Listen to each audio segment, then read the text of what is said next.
Hi everybody, it's Lou Sims again from Lou Sims Paper Crafter, and I'm back with my third project using the new designer dies from Tonic Studios. This is the October release.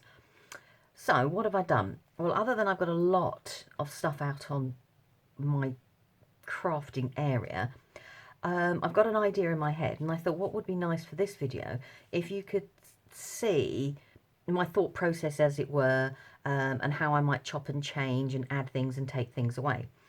Obviously, I will fast forward where necessary, and I won't just let you sit there and watch me for hours on end. But let's make a start. So I'm just going to put some bits to one side. Now, the first thing I wanted to do was I wanted to actually use the beautiful shape here to see if there was another way of creating a card blank. So I've cut this twice by folding a piece of paper over. So if I show you what I mean, I've folded a piece of card over. This is Craft Perfect.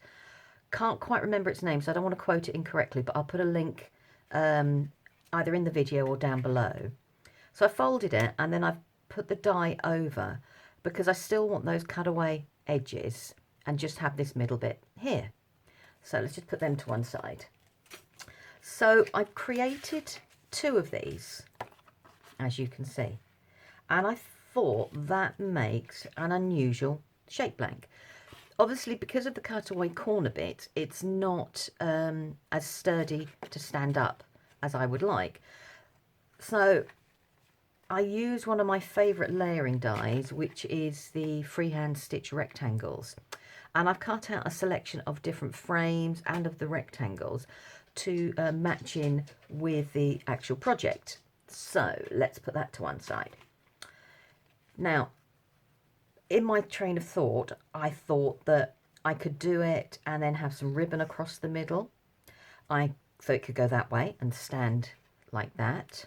I thought it could go landscape and stand that way, and I'd have the ribbon in a different way. I'm not too keen on having the ribbon down there. I don't know why, but I'm not. But either way, I thought the card has got to be made a little bit more rigid. So what I've done with the rectangles is I've cut one to sit inside to act as a rigid part and somewhere where you can also write. I'm very tempted to get a second piece of this and stick it over the top and then put that on, which makes it look a little bit neater, a little bit more professional, I suppose, or a contrasting colour. So watch this space. I might dive off and recut another one. Anyhow, so that's going to be my card blank on the inside.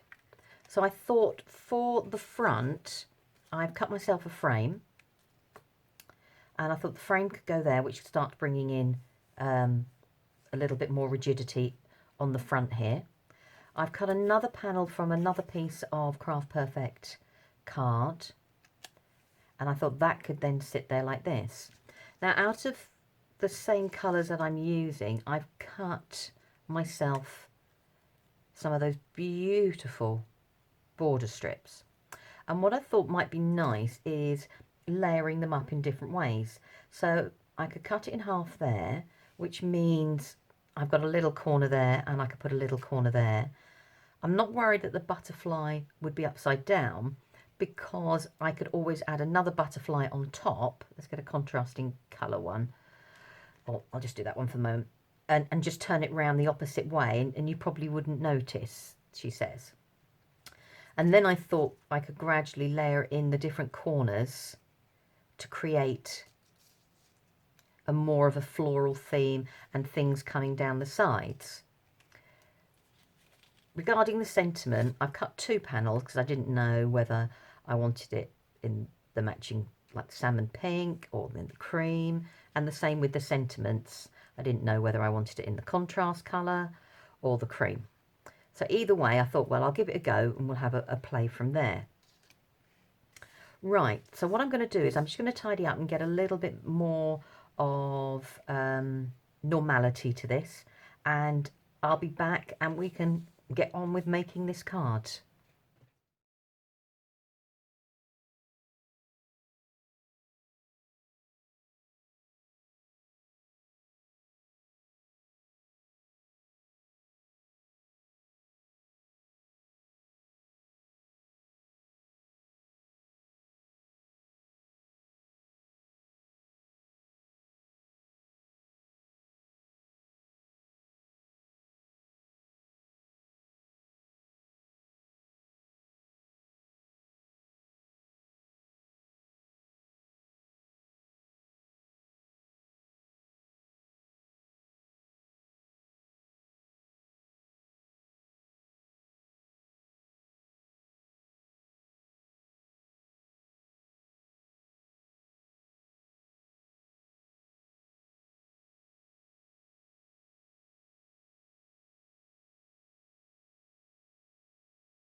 Right, that's my finished card front.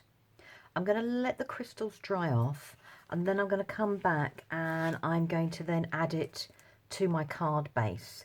So I'll see you shortly. Right, to create the card base itself. So as I said before, I've cut this out, but what I've also did was I did actually go back and cut myself a second piece, as you saw earlier on in the video.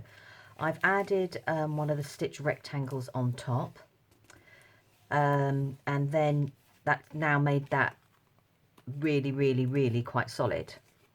Sorry, the padding you might be able to hear is my dog coming back and forth because he's not sure who or what I'm talking to.